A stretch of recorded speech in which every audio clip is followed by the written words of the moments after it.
So thanks all for coming. I'm delighted to be here, and thank you to UConn for hosting us here today. So I teach at Quinnipiac University School of Law here in Connecticut, and I also serve as a member of the Connecticut Sentencing Commission.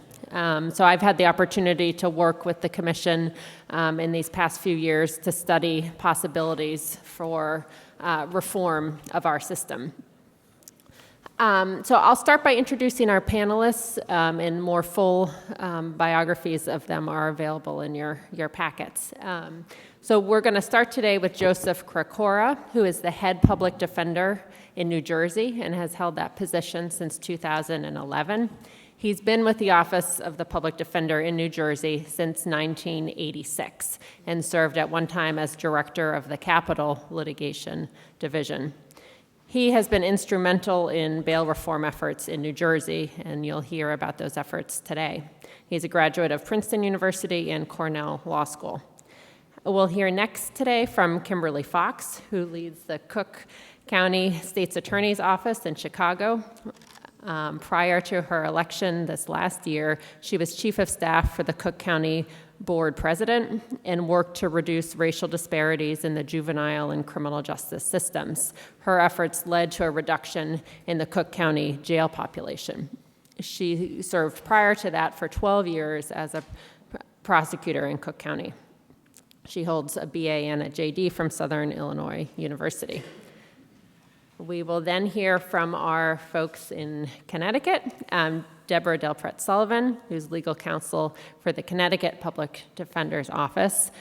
She's the agency's legislative liaison to the Connecticut General Assembly and to the governor's office, and she's had a major role in legislative reform relating to all sorts of criminal justice issues, including juvenile sentencing and parole, the death penalty, and eyewitness identification. Finally, we'll hear from Kane, who is the chief state's attorney in Connecticut, has held that position since 2006. He has been a prosecutor here in Connecticut since 1972. He was appointed the state's attorney for the Judicial District of New London in 1995 and held that position until he took on the role of chief state's attorney. And he's a graduate, I believe, from this law school here, UConn.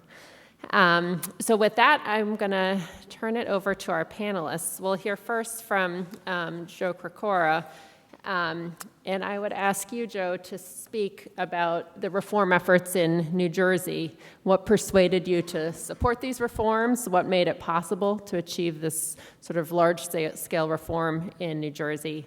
And how is the implementation working now? Okay, do you want us to take up the front for now, or sit here is fine? Either way, whatever you're most comfortable with. All right, if it's okay, I'll stay here. Good morning, everyone, and thank you for having me. Let me start out by extending an open invitation to anyone in the room to come to New Jersey, to call me, to call my Director of Training, Jennifer Saletti. If you have any questions about what you can or should do in changing your pretrial justice system here in Connecticut, anytime, you can go on our website. I'm happy to take calls. If I'm not available, we'll refer to people in my office in Trenton who can answer any questions. If you want to come to New Jersey and go to a courthouse and see how the new system works, anything along those lines that will help you advance the cause, I'm all in. I want to give you three themes in my 5 to 7 minutes that Sarah's allotted for each of us at the outset.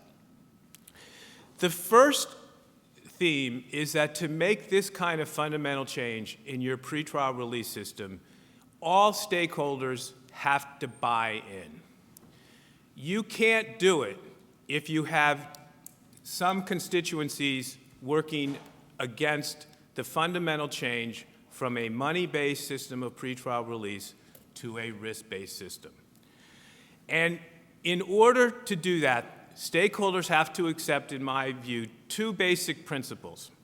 And if you don't accept these principles, this cannot work. The first is that monetary bail, on the face of it, discriminates against the poor. If you're not willing to accept that proposition, then you're not going to buy in. Because then it's not going to bother you if people sit in jail in your state charged with relatively minor offenses because they can't post $1,000 bail, $2,000 bail.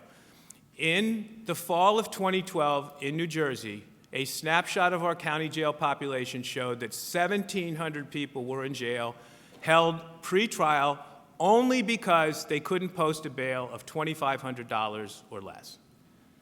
So that's the first principle you have to accept. The second principle you have to accept is that, number one, it's really a two-part principle. One is that protection of public safety is a legitimate consideration for courts in deciding who should be in jail pretrial and who shouldn't.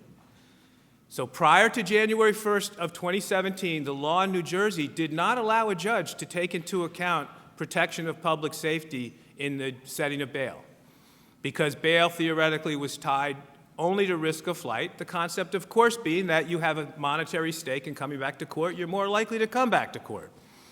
So you have to accept that that's legitimate, which we in New Jersey, which I accept, and I don't think anybody except the overly idealistic can reject that notion. And once you accept that, monetary bail cannot exist if you want an intellectually honest system. And why? Because the risk that you pose of committing a crime, even a violent crime, on pretrial release is not tied to how much money you have. You can be a billionaire and a serial killer. They are not mutually exclusive. You can be rich and dangerous. You can have relatives who have access to means. You can have a local bail bondsman who will take $5,000 to post a $50,000 or $100,000 or a $250,000 bail bond with 10 co-signers of relatives who can't afford the monthly payments from the get-go. So if you accept that proposition, monetary bail, and I know from talking to some of the folks this morning that in Connecticut courts can consider risk of danger to use to set a higher bail. All right. But that doesn't work if you want to be intellectually honest, because that person who you set the high bail, and I guarantee you, you have had cases in this state of people out on bail on very serious charges who committed very serious crimes. So that's my first theme, is you accept those two principles, and then you can come to the conclusion that monetary bail must go. The second, I think, and this one I'm going to address to the public defenders in the room. How many public defenders do we have? Good. All right, big crowd. So in the beginning of this process, public defenders, by virtue of the way they think that preventive detention is an outrage, it's a violation, people are presumed innocent, holding people without bail is wrong, it's against the Constitution, it defies everything I believe in as a public defender. Well, okay. But, as I just said, intellectual honesty is not a bad thing. A degree of pragmatism, my fellow public defenders, is not a bad thing. It's an acknowledgement of the realities of the criminal justice system. It's not a bad thing. To acknowledge that judges should legitimately distinguish between your client who has 5 prior convictions for armed robbery and the person who's charged for the first time with a crime, right? To acknowledge that there's a difference in how those folks should be treated when the decision is made whether to lock the guy up before trial, that's okay. It is okay. And by the way, to my public defenders of the world, does it really matter as a practical matter whether your client charged with a homicide sits in jail until his trial with no bail or with a $5 million bail that he can't make?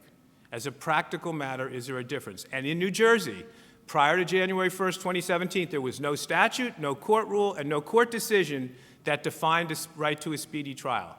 And under the law that exists today, if you are detained without trial, you must be brought to trial within 270 days of your arrest, subject to various excludable time provisions in the law.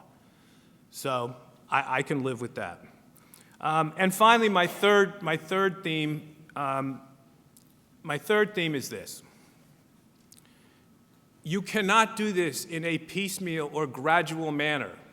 Now, I know that in Connecticut, they've passed some legislation recently that restricts the use of monetary bail in misdemeanor cases, if I understand it correctly. But that's not going to work in the long. You have to buy in, and you have to do it all at once. Now, that takes time. So a little timeline to wrap up my 5 to 7 minutes. This process in New Jersey started in the spring of 2013. If Chief Justice Rabner were here, he would tell you that it started because of a letter I sent to him in May of 2013 asking him to establish a Supreme Court committee statewide to study monetary bail and the lack of and pretrial delay incarceration before trial, lack of a speedy trial. And he did, and that's what started this. It was called the Joint Committee on Criminal Practice. It had 30-something stakeholders from every part of the criminal justice system, ultimately making a series of unanimous recommendations to shift to a risk-based pretrial release system. But the point is, it took almost 4 years. The statute was passed in 2014. I sat in the legislature when Governor Christie brought in a 19-year-old kid from Seaside Heights, New Jersey, who sat in jail on a receiving stolen property charge for months on like a $500 bail, lost a job, had to drop out of school, and was exonerated in the end.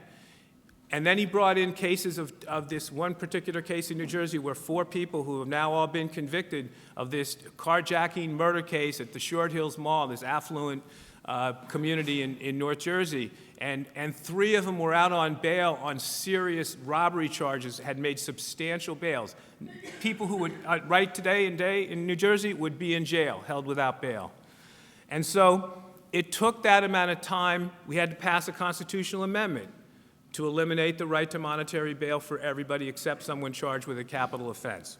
And we did that. And then for 2 years, the implementation took place because the implementation means changes in technology, it means changes in structure to some extent of your arraignment process, and most important of all, it means a culture change. It took 3 years to implement it, but it was worth it because when the clock struck midnight on January 1st, 2017, the world of criminal justice in New Jersey changed. It was like the light bulb went off. And I think there was reference in the judge's talk earlier. As of last week, since January 1st, there have only been 28 cases out of 33,000 in New Jersey where a judge set a bail. And in almost every single one of those, it was because the defense attorney negotiated a bail in lieu of the state seeking pretrial detention in the case, because the lawyer knew that the person could make the bail that was being negotiated. So the world changed. And why did it change? Because we spent 2.5 years educating every stakeholder in the state of what was going to happen when that clock struck 1 on January 1st, 2017. And the changes in technology took time, and the changes in the court structure, staffing, all those things took time. But it was worth it. Right now in New Jersey, after the September 30th statistics, 33,000 people charged as what we call eligible defendants, mean they were charged on a complaint warrant with a crime, 17.6 held without bail, the rest out on various levels of monitoring conditions. No ascertainable increase in the amount of non-appearance, at least as far as we can tell so far. And that 17.6% are the people who probably should be in jail because they pose high risk. They scored the highest on the risk assessment. They're accused of the most serious crimes, and they are the most likely to not appear or commit new offenses if on pretrial release. So are there glitches and tweaks that will be made to this? Of course. There are still a number of issues that we see every day, but the fundamental concept of eliminating a monetary bail system is a goal that you should all strive for. Great, thanks so much, Joe. So we'll hear now from Kimberly Foxx, and I understand there have been some efforts towards bail reform in Cook County, and be interested in hearing about those, as well as your thoughts on possible future reforms. Great. Thank you for having me here, and it's great to follow Joe because he made all the right points. And I want to piggyback on a couple of things that he said. The notion of buy-in and that you need buy-in by all the stakeholders cannot be understated. I've been the state's attorney in Cook County, which encompasses Chicago and our 131 surrounding municipalities. So we're the second largest prosecutor's office, or second largest county in the country, second largest prosecutor's office in the country, second only to Los Angeles. And prior to that, as my bio indicated, I was the chief of staff for our county board president. And really, that's where my push for the bail reform initiatives from the prosecutor side has come from. Cook County is the home of the largest single-site jail in the country, Cook County Jail. Back in 2013, when I was working on these issues, our jail population hovered around 10,500 people a day. 10,500 people a day. Our jail had been under a federal monitor after a consent decree for somewhere upwards of about 32 years. In fact, when I went to the jail in high school for one of these Scared Straight programs, it scared me straight to the prosecutor's office. And it was under a monitor when I went to the jail under that program. And by the time I went to law school, got out, was working, they were still under a monitor. And so what we were looking at from the county budget perspective, from outside of the criminal justice system, of what were we doing? We were spending almost $750 million on our criminal justice system, largely a big chunk of that on our jail. So from a fiscal perspective, we were asking the question of what is it that we're spending our money on? And it was at that point that we decided to take a look at who was in our jails and why. And what we found was that 70% of the people who were in our jails were there accused of nonviolent offenses, 70%. And what we also found was that an overwhelming majority of them, around 70%, were there because they could not afford their bail. And it was just kind of an accepted notion that people were given monetary bails, that people knew that they couldn't afford. We had people who were there, for example, for simple drug possession cases, had $20 worth of drugs in their pocket, but a $1,000 bond. We knew they weren't going to make that bond, and that was just the accepted practice in Cook County, to the point where we had to literally ask ourselves, what is the goal of the pretrial detention? What I will tell you is that in 2013, while working for the president's office, we wrote a letter to the Illinois Supreme Court asking for the Illinois Supreme Court to intervene and look at the way we were doing monetary bail in Cook County. We did it from a county perspective because Cook County is the largest county in the state. We knew that efforts in Cook County would drive change throughout the rest of the state. We did not have the luxury or benefit of working as a state collective to address these issues. And quite frankly, there were other areas of our state where this was not a concern for them, and they weren't really interested in the culture change that is required to think differently about pretrial detention. And so starting in 2013, the stakeholders got together and were looking at ways to try to reduce the pretrial population. And I will tell you that at the time, the state's attorney, the prosecutor in Cook County, was not interested in this work. Did not believe that the role of the prosecutor had anything to do with pretrial detention under the guise of notions of public safety.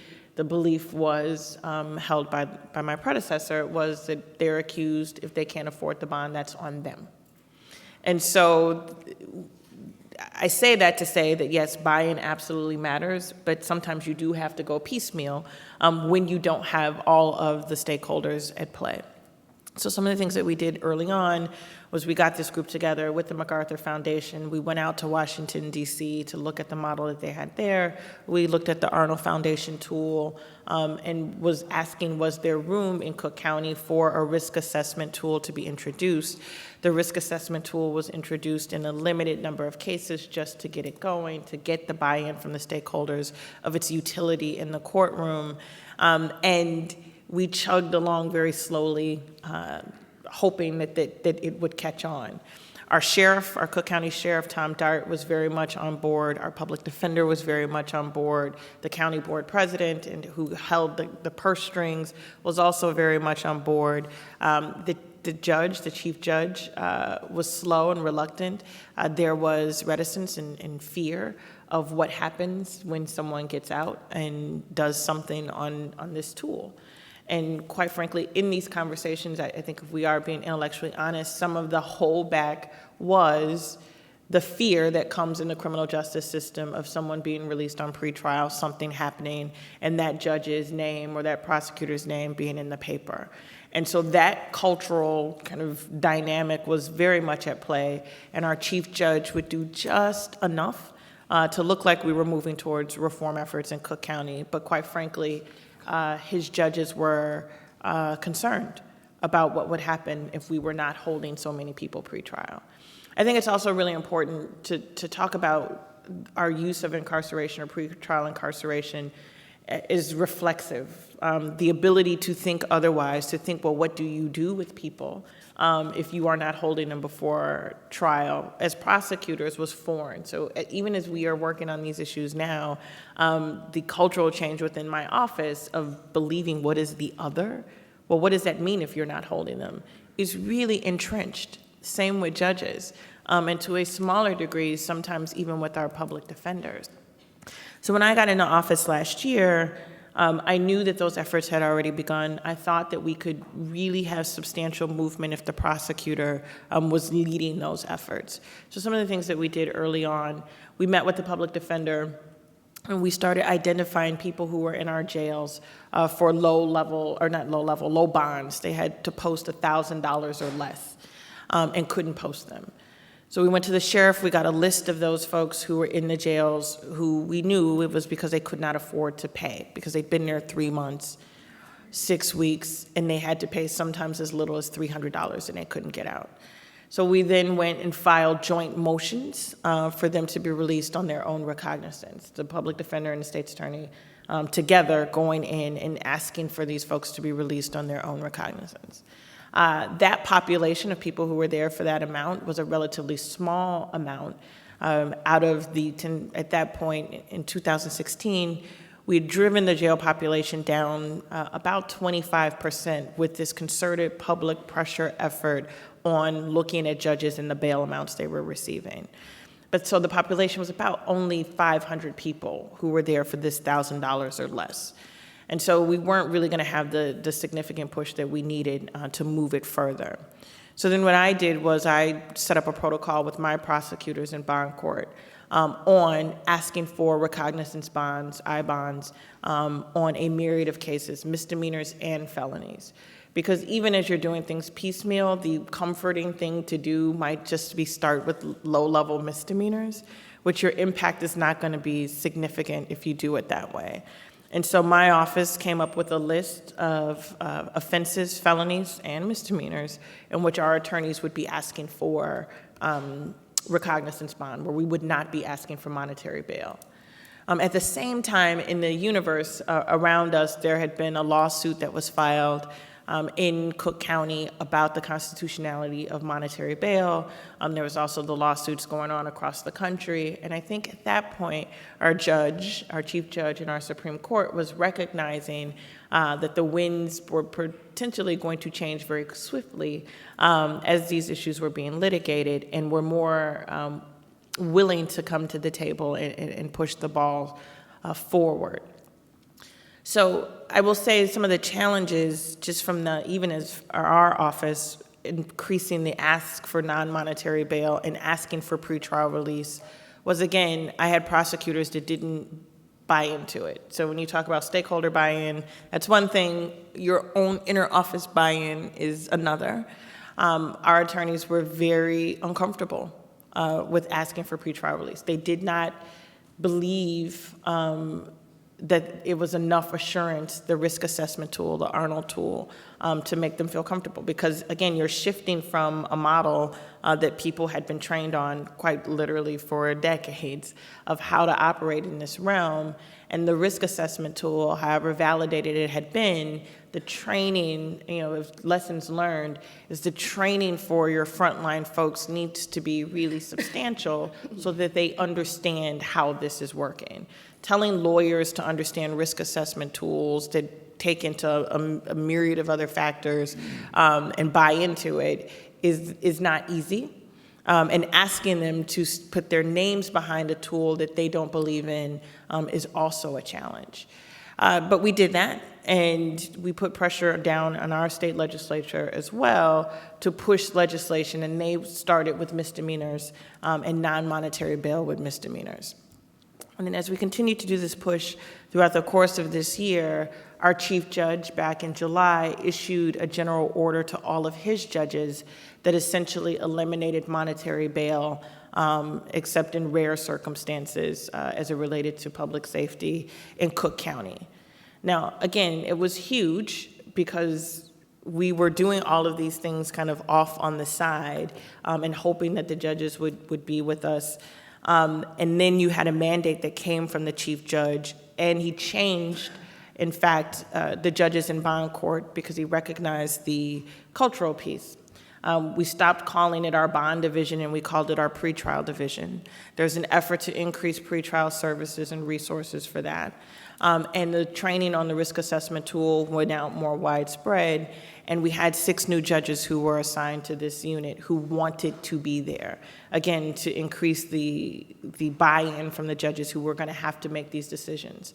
At this point, all of us had come together, so you've had the state's attorney, public defender, the sheriff, the chief judge, the county, and our county clerk, now all in agreement to that point that Joe and his group started with. We were all now in agreement that monetary bail was not the route that we should be taking in Cook County, and it was now how do we work together to push this further.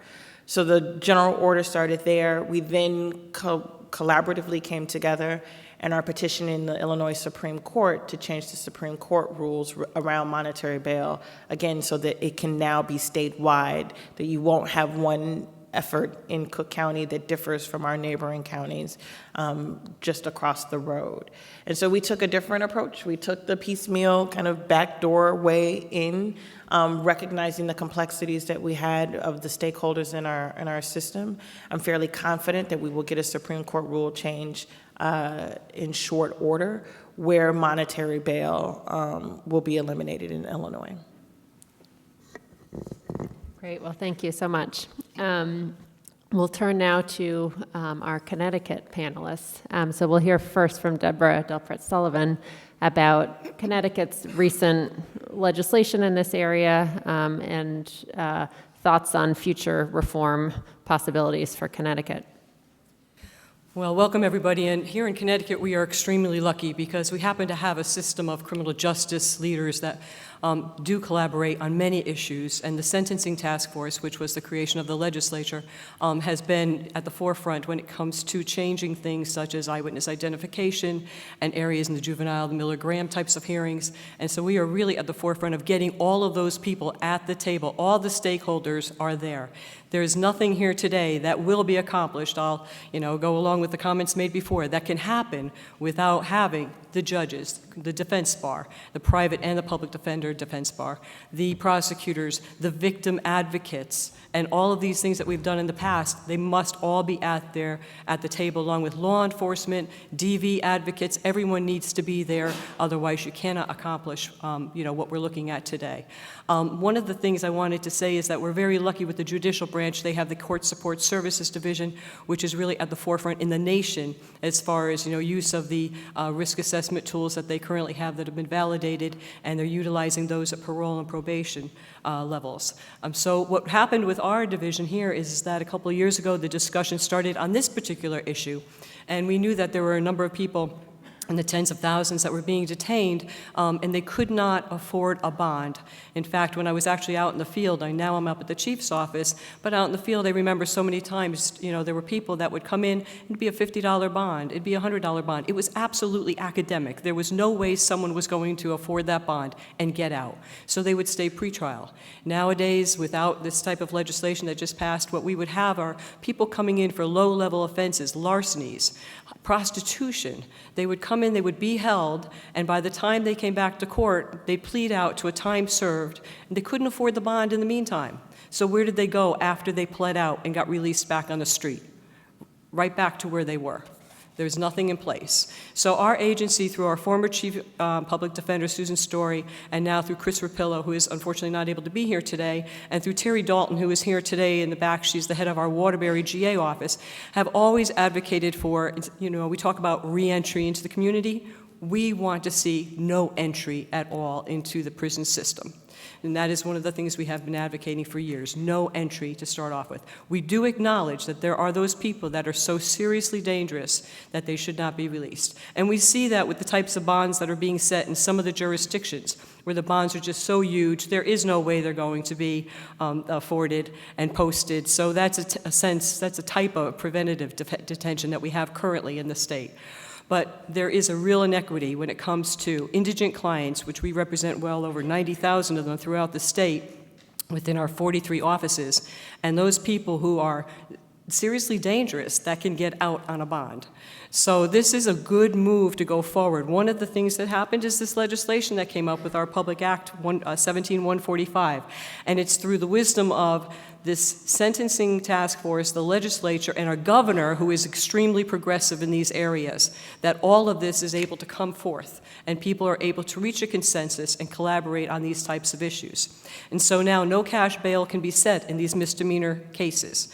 Now there are some exceptions, of course, if you have a case pending in another state, or you're being held with parole, and of course the DV, there's a different criteria that's settled if you're being held on a DV case, a domestic violence case. And so they'll look at some other things as far as the dangerousness to, other people, not just yourselves.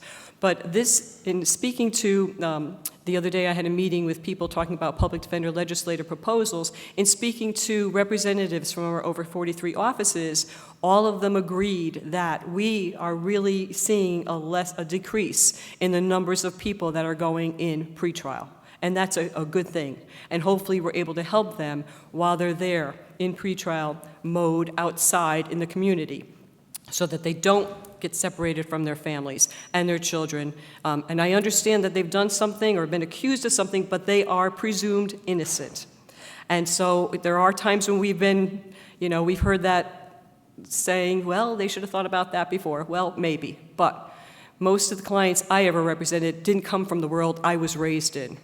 So we have to be cognizant of the backgrounds and the types of obstacles and lives that they have had that have led them to the place where they are at. So for these minor offenses, I think that we're really moving forward in a very positive direction.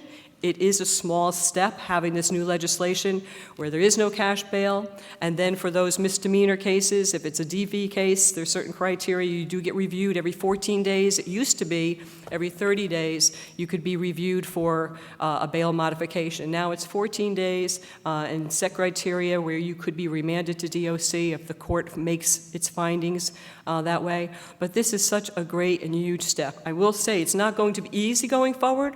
We're not totally sold yet, even after talking to Joe, and I know Terry's been lucky to go to DC and to go to New Jersey, but the preventative detention is still something, as public defenders, we're still being very cautious about, so we are open to the conversation.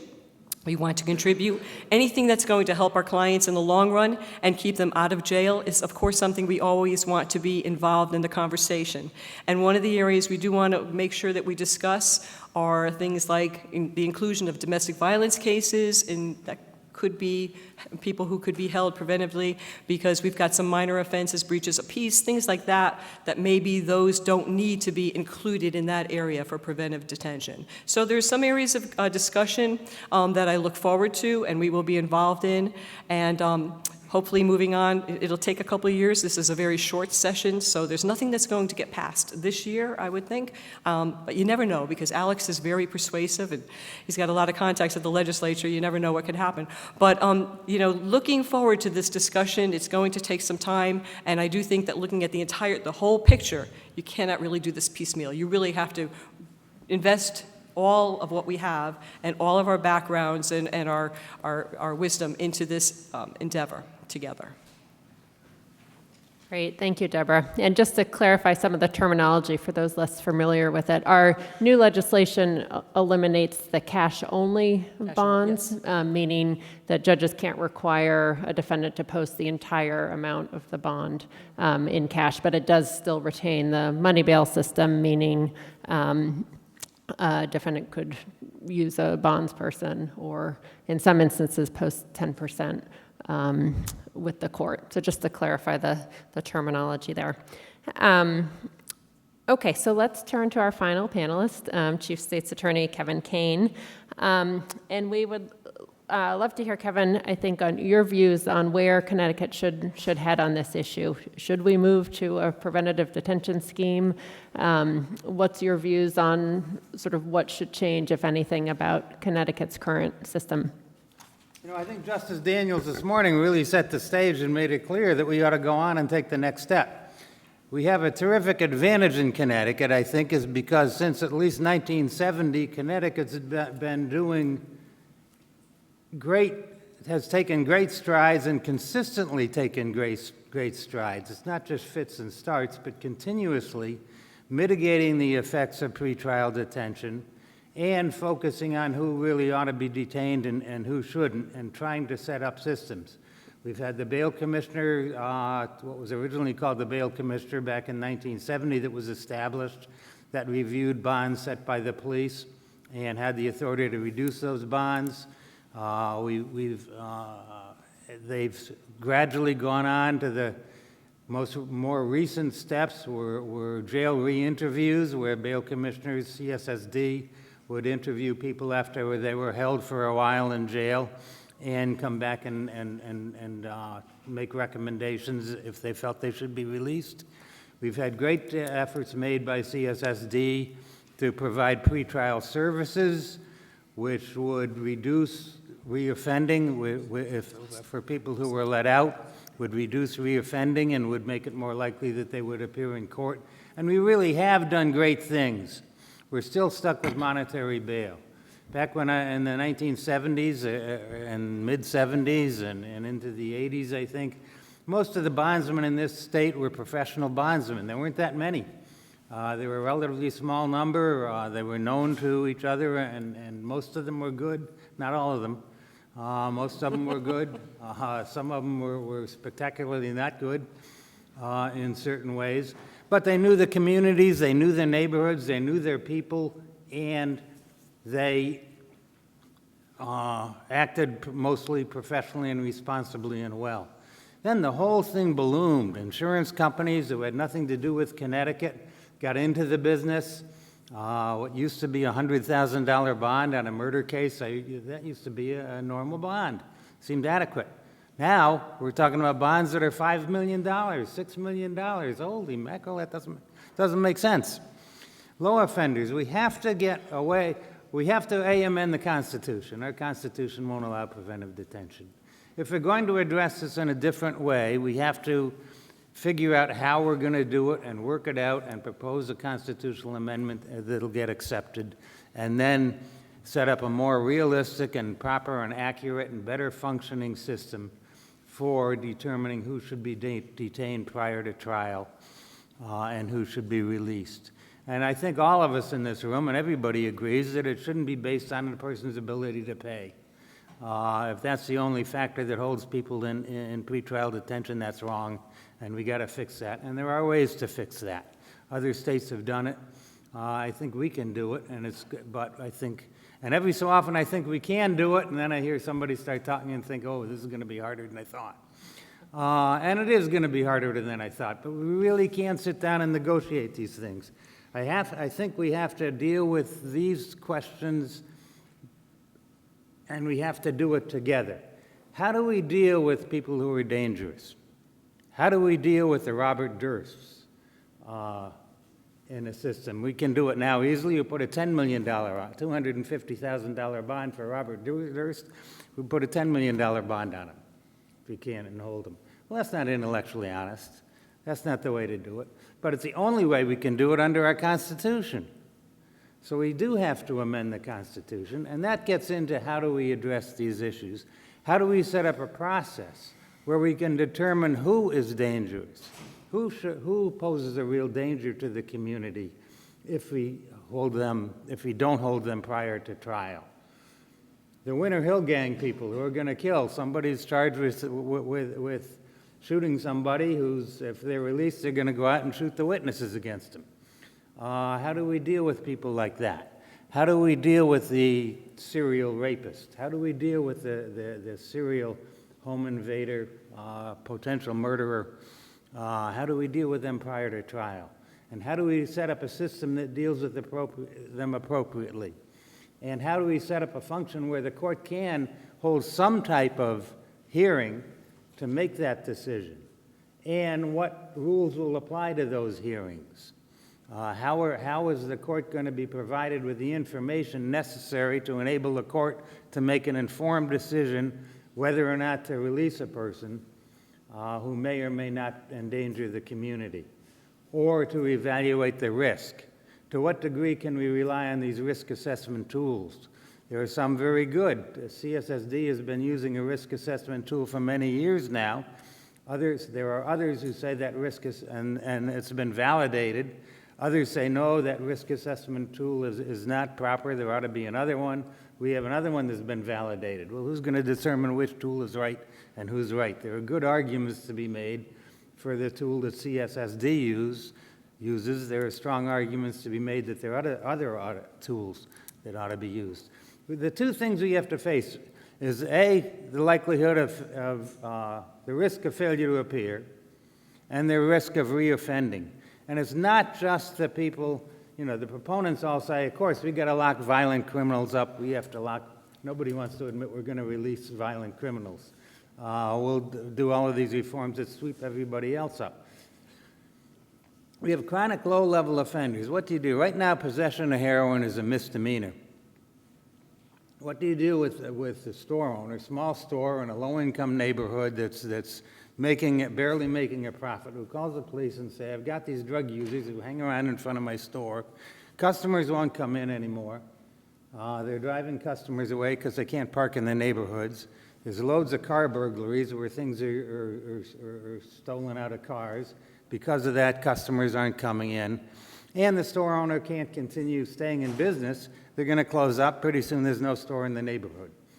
There are people who live in the neighborhood, send their kids to school in the neighborhood, and they're minor offenders, relatively minor offenders to us, who are using drugs, breaking into cars, stealing cars, engaged in prostitution, leaving condoms on the sidewalks when the kids get up and go to catch the bus in the morning and interfering with the quality of life. Those are the crimes we hear about where the neighborhoods are upset and calling the police and say, you got to do something. I can't live here anymore. And the police arrest this person in possession of heroin. The person's been arrested 4 or 5 times before in the past 3 or 4 years. The person may have pending cases, may not have pending cases. Now, is that person really dangerous? The person's high on drugs when they're arrested. You release that person today, the next day they're going to be back in the same neighborhood, in the same location, doing the same activity, causing more people not to go and park their cars in the neighborhood and use the store or the restaurant. How do we deal appropriately with those people? The criminal justice system really is not the best answer. You take those people, you put them in jail for 60 days, even if you could try them in 4 days, try them, convict them, what are you going to do? Put them in jail for 90 days? They're going to be back after 95 days doing the exact same thing. Part of this is we have to set up a system to decide who should be detained. Is it just the risk of failure to appear? That's all our state allows us to consider under our Constitution. We have to set up a system where we can decide who needs to be detained. Some of these people, the drug addict I give you, sometimes the criminal justice system is the last intervention step that can make a person decide, gee, I've been arrested now, I'm going to go to jail. Maybe really treatment just might be a good idea. Maybe that's the time you can use that one day to say, okay, you make your choice. There's a treatment program that might work. We, the state, can be confident, somewhat confident in it. Maybe now is the time. You take that person, you leave the person, and you let the person out, they're not going to want to change then. They're not going to want to get treatment. They're going to want to be right back on the sidewalk doing what they've done all along, which is causing problems in the neighborhood. How can we use that as leverage up front to do that? How can we load our system so we can look at these things up front and not after a week or a month or 6 months or 10 months after somebody's been detained to say, okay, what are we going to do with this person? We've learned a lot by going to New Jersey and going to Washington, D.C. to see what these hearings are like and how much information we need and how much information we need to be able to get and defense attorneys need to be able to get to either agree among ourselves who should be released and who shouldn't, or decide, no, we need to have a hearing, we need to present information to the court so the court can make appropriate decisions here. How much discovery do we need to get to the defense attorney? So the defense attorney can, if we're going to have a contested hearing, which in many cases we will, what's the nature of that hearing going to take place? How do we do it with proffers of evidence, with affidavits? How do we give the defense attorney enough information up front so they can make their case? How do we deal with now with all the body cameras and everything else, where we've got to get that information? The defense say we need to look at that. Part of the thing that the courts are going to have to look at is there sufficient evidence to prove probable cause, and is the strength of the case. The case has always been a factor in determining release. The defense attorneys are going to need to have some amount of disclosure. We're consumed now with looking at all the videos we get on body cameras. I don't know the kind of problems they're having there. And how can we set up a system where we can devise a process whereby appropriate information is given to the prosecution and the defense early on, as far ahead of arraignment as possible, so that we can review that information, first the prosecution can, and decide, A, whether or not to charge a person with a crime. And not just, can we prove the crime, which traditionally that's what we do. We're prosecutors, of course. We prosecute and convict people and send them to prison. We want to be good at that, and some of us became good at it, and some of us tried for many years to become good and finally got too old, and that's why I'm chief state's attorney. I got too old to do it, and I never became as good as I wanted to be, and now they got to kick me out and put me somewhere else. How do we look at a case and say, what's the real public interest with this case? Is it convicting this person? Or is there a better way to do it, a better solution to prevent this person from engaging in that conduct in that neighborhood in front of that store? Can we do something else to prevent that instead of prosecuting him? It'll prevent it better. Well, we got to be able to make that decision up front early on. We got to get information early on, and we have to set up a system now where we do it. If you look at our process in the court today where bail decisions are made, this is what you see. The prosecutor's gotten the police reports, gotten the file, with X number of cases are brought into court, pretrial detention. The prosecutor gets the file, probably never had time to read it before he's standing in court. He or she is standing in court. The bail commissioner's interviewed the defendant and gotten some criteria, probably has not looked at the police reports at all to see the nature of the offense. The defense attorney has talked to the client for a few minutes, and now everybody's making a pitch in front of the judge. And everybody in front of the judge, all the two parties, the state and the defense, don't have enough information, don't know enough about the case to really make informed arguments. And the judge has got to make a decision based on what he or she hears, after both sides have had little or no time to evaluate a case and really look at a case, and for the state to think, what do we really want here? What's in the best interest of the public, who we represent here? What do we really want? We've got to, my feeling is, yes, we have to go ahead with this, and we have to go ahead with it fast, partly because I'm getting too old and I won't be around long enough to do it. And this is a goal that really is worth on, and I agree with Justice Daniels that this is a huge issue for us to address, and now is the time for us to address it. There are a lot of factors that have come into play, which have gotten people, I think, from different groups who wouldn't normally be together, for different reasons, sometimes conflicting reasons, wanting to do this. But now is the time to sit down in a room and hammer things out and figure out how we're going to do it right. And I think one of the things we've been trying to do, and I've been trying to get the Sentencing Commission to do it unsuccessfully so far, and I'm going to make one last pitch to do it, is, and I disagree with Deborah on this, I think there are a very small number of people who are confined in Connecticut simply because they don't have the money to post bond. There are some. I think we've got to look at those cases and we can do it. We've got the information. We've got a terrific system in Connecticut. We don't have county jails. We have statewide correctional system. We can get a lot of information and details on a statewide basis, and judicial has a heck of a lot of information. Unfortunately, the Criminal Justice Division still operates on paper. I've been trying for 9 years. That's the other goal, is to get a digital information system where we can gather information and make it readily available, and sometime we're going to get that.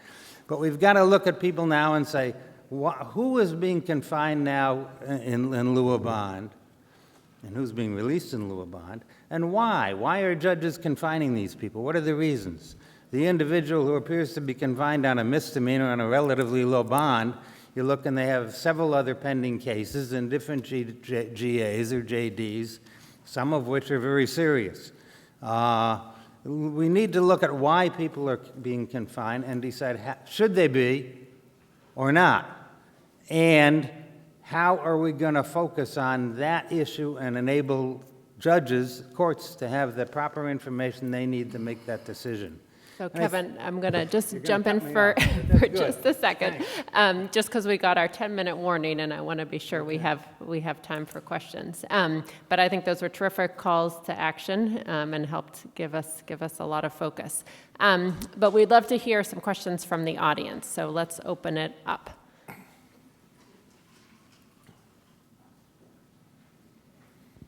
Got one up here. Oh, here comes your mic. Thank you.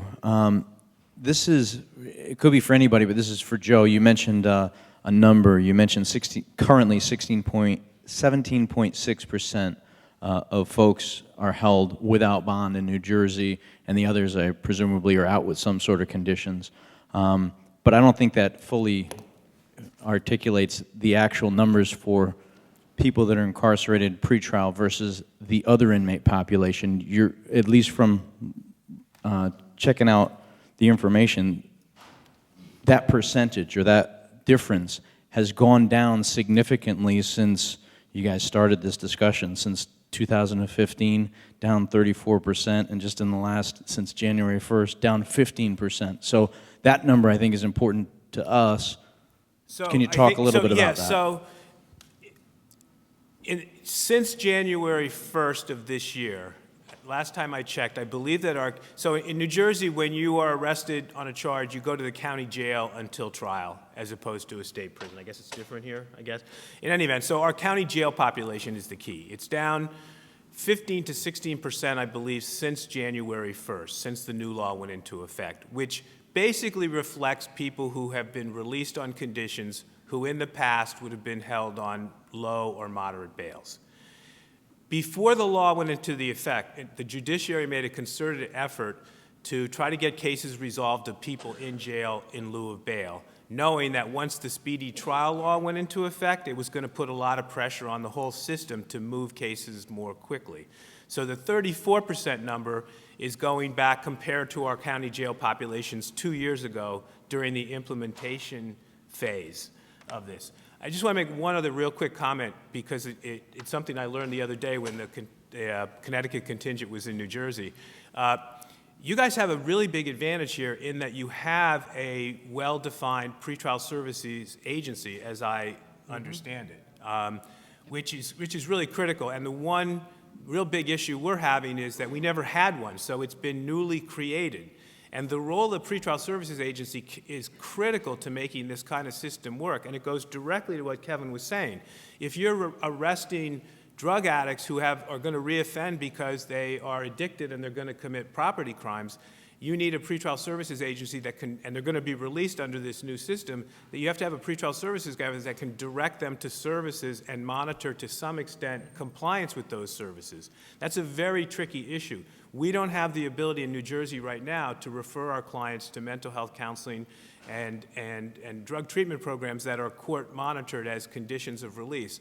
But that's a big component of making this work. And from what I understand from talking to some folks this morning and on Monday, that you have the advantage of having a pretrial services agency in place, which it makes it a lot easier to do a transition to this type of system. Great. So I'm aware that I stand between you and lunch. So let's take maybe one or two more questions. Hi, I also have a question for Mr. Krakora, which is, if I understood you right, you said that since these changes took effect in New Jersey, some defendants' lawyers have negotiated to allow them to pay a bail to get out of prison after the judge determined or would have determined that they were dangerous and need to be held in prison? No. So what would happen You see, remember, there's two reasons why you can detain someone without bail, either the risk of flight or the risk of danger, okay? So the magic words under our law for every judge, is there a set of conditions of release that will assure appearance and protect the community, all right? If the answer to that is no, then detention is appropriate. But getting to your question, nobody can be detained in New Jersey without bail unless the prosecutor files a motion for detention. Okay? So what I'm talking about would be a case like this. On day one, the state moves for a motion for detention, okay? And then 3 days later, the detention hearing is scheduled, because that's what the statute says, 3 business days. That day, if the reason that the state moved for detention was the fact that this guy had a history of not coming to court, as opposed to being a risk of committing a violent crime, there might be room for negotiation. We'll withdraw our motion for detention based on your representation that your client can post a $50,000 bail, which might satisfy a prosecutor that, okay, I don't need to seek detention for this defendant if he's got a stake in coming to court. So it's not, the judge would not be involved in that process. Okay, but doesn't that get right back into being able to pay enough to get released from prison? Well, in a sense, but remember, we've had 33,000 cases, and there's only been a monetary bail set 28 times out of 33,000 cases. And my only point was, those weren't because a judge set a bail as a condition of release. That's because it was a negotiation between a defense attorney and a prosecutor where our lawyer knew that this client had the ability to come up with $5,000, for example, just to make up a number. So in essence, monetary bail has been eliminated. It's not illegal under the statute, but the judiciary was beaten into their heads before January 1st not to set bail. So there is never a recommendation by our pretrial services agency that the judge set a monetary bail as a condition of release. The conditions of release go to reporting requirements, house arrest, electronic monitoring, and those types of things depending on the level of risk posed by the defendant. Does that answer your question? Yes. Okay. And one other thing is, it seems like the devil is in the details in terms of what that standard is for when the community can be reasonably protected. In New Jersey, for example, is there a lot of debate about what a judge needs to find to determine that the community is safe enough if this person is released? I'm glad you asked that question, because I just made a note about that. Well, Ken was talking about the process. So let's assume you get to the point where conceptually you accept this concept of preventive detention. Now the devil's in the details, to use your term, exactly right, okay? So who should be eligible for detention?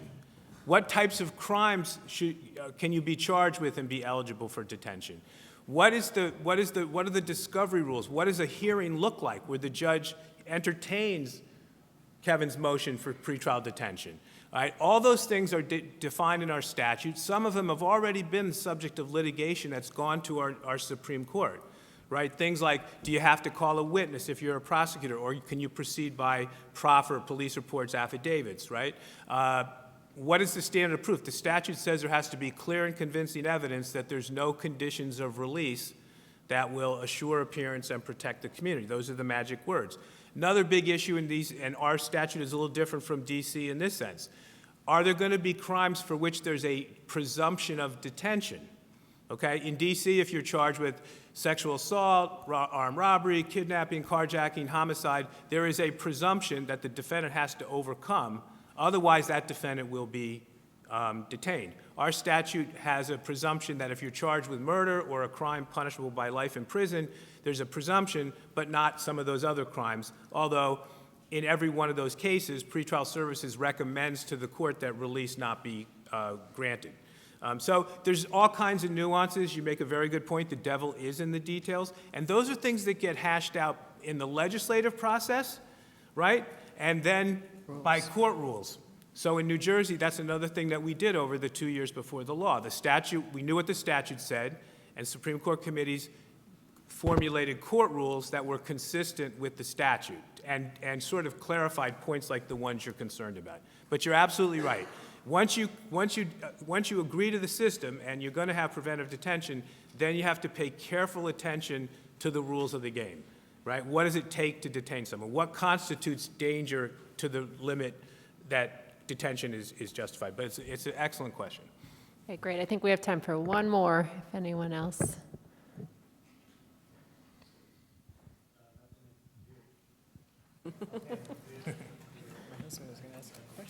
Anyone else? Okay. Wait, there's one more. Tim. It's Tim, he's from...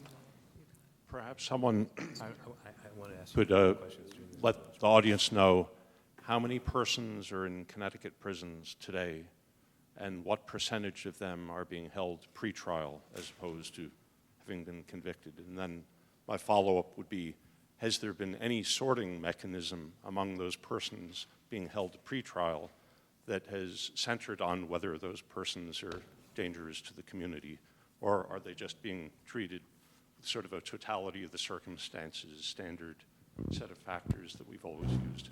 But I'm more interested in how many people are being held in prison right now who have not yet been convicted of a crime. And Alex, I don't have that number for today right now. I mean, we've got the numbers from the reports. I mean, we can get that and send that out. But I know it's been, at least since this has gone through July 1st, this piece of legislation, there's been a general decrease. How much of a decrease, I can't say. But over the last, 5 to 8 years or so, our population in general has decreased because of some of the reforms that we've had here in Connecticut. But is it not true that the majority of persons being detained have not yet been convicted of an offense? No. No, that's what? not. Thank you, Jeff. It's public defender. So that would be about 3,500 or 4,000 people. 3,300 pretrial, you said, right? And 15,000 overall, that's everyone.